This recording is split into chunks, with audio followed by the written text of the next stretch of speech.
Oh, thanks, T-Law. Man of many talents. Dude can turn on a light like nobody's business. Can he turn on your heart light? I don't think so. Turn on your heart light. You singing Neil Diamond is deeply offensive to me. Welcome to the Rowdy Studio. I'm Buzz Cutler, sitting alongside the cardigan-cladded The Catholic Jew. Bass Masters. So, Bass, we're going to Phoenix. Yeah. Phoenix. Brand new Phoenix. New Phoenix, baby. Not old Phoenix. No, it's we're new. We're done with that. Yeah. We're yesterday's news. We're all about new Phoenix. We are. Carl Edwards, Tony Stewart, basically tied in the points. I mean, 3 points is nothing, nothing. 3 points might very well be significant, but I think you got to look at this as head-to-head. Absolutely. Now, what's interesting is in their head-to-head competition, a little statistic that you dug up, Carl has beat Tony 4 times. In the last 8 races. They've raced together at this track more than 8 times. Tony has beat Carl 4 times. Yes. In the last 8. That's correct. How do you handicap this head-to-head battle for this race weekend? I think it's pretty tough, actually, because I think at first blush, you would think of Phoenix as more of a Tony Stewart type track. It's more like Richmond, which he's loved over the years. He won the first time he saw Phoenix.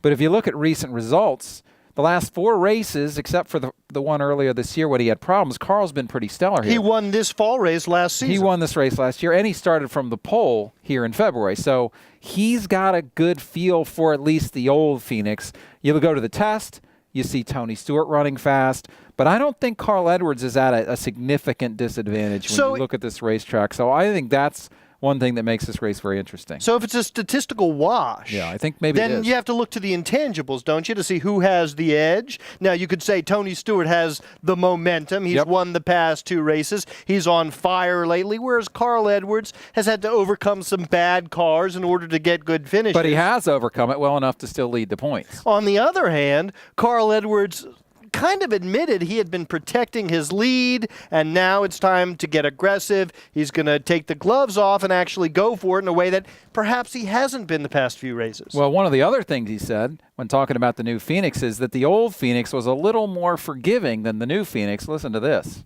Well, the best way to put it is that this track before, although it was very difficult, is very forgiving. This new surface is so perfect and has it has different characteristics of grip. So when you lose traction, you lose a lot.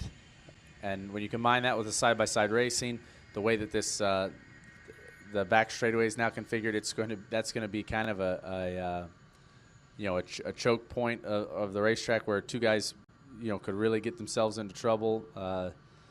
There are some opportunities here for some problems that we haven't seen at this racetrack. If it's a double foul restart with 20 to go here, second race from the end of the chase, I mean, there's no telling what's going to happen. So that, to me, means if you push it too much, you could have some problems here. A lot of guys walk away from this test saying, this is a tough racetrack to get around right now. And I think guys are going to be learning it as they go. There's only but so much you can find out in non-racing conditions. And also, when the asphalt is new, it tends to change pretty quickly when you get rubber on there. There's a process of change it goes through, rapid change, I think, that the teams will have to deal with. And the other thing about it is this. A lot of people are talking about this being a one-groove race, and typically with new asphalt, you see a lot of one-groove racing. If that's the case, you're going to have some interesting situations on restarts. And we talked about this on our podcast because you're going to be too wide on the restart, and someone's going to have the preferred line, and someone is not. And it could get very dicey. There could be a lot of wrecks here. It could really shake up this championship. The other thing a one-groove racetrack might mean is that this race is won or lost on strategic decisions. Yeah, you saw last week at Texas, Tony Stewart actually got beat out of the pits by Carl Edwards, but was able to repass him on a restart. And repassing on the outside at a place like the new Phoenix may not be as easily done as even a place like Martinsville, where Tony Stewart was able to pass Jimmy Johnson on the outside, and we were all kind of shocked that he was able to do that. Yeah, it was shocking. So I think kind of how you manage your track position through this race is going to be very, very important. You really can ill afford getting too far behind. As we saw Carl Edwards do at Martinsville, he came back from that. But if that were to happen again, you'd have yourself a real issue. You know, you might question some of the pit calls, maybe the first pit stop that Carl made at Martinsville, and that kind of put him behind. Obviously, the car had some issues as well. So I just think there's the margin for error here for either one of these teams is extremely small. But we started this whole thing off by saying, look, who do you like, Tony Stewart or Carl Edwards? We really haven't been able to reason our way to one or the other. No. It's sort of a gut pick. Who's yours? I have to say just something about what Tony's been able to do the last 2 weeks says to me that he's taking all of his considerable talents and he's bringing it to bear on these races. I'm not saying Carl isn't equally talented. He may well be, but I feel like I know what I've got in Tony Stewart as far as racing talent and championship talent.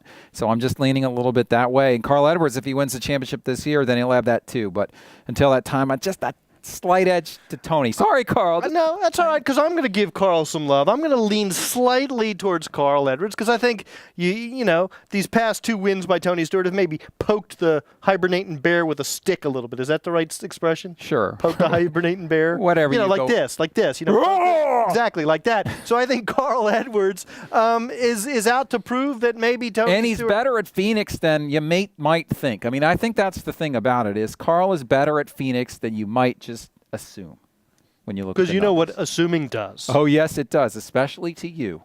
And you. And Oh, me. Well, you know how But it is. it does it to you and me. So it does it to us both. I guess that's the rub of it, isn't it? All right, we'll see you on Monday to talk about everything that happened at Phoenix. For Bassmasters, I'm Buzz Cutler. Thanks for watching.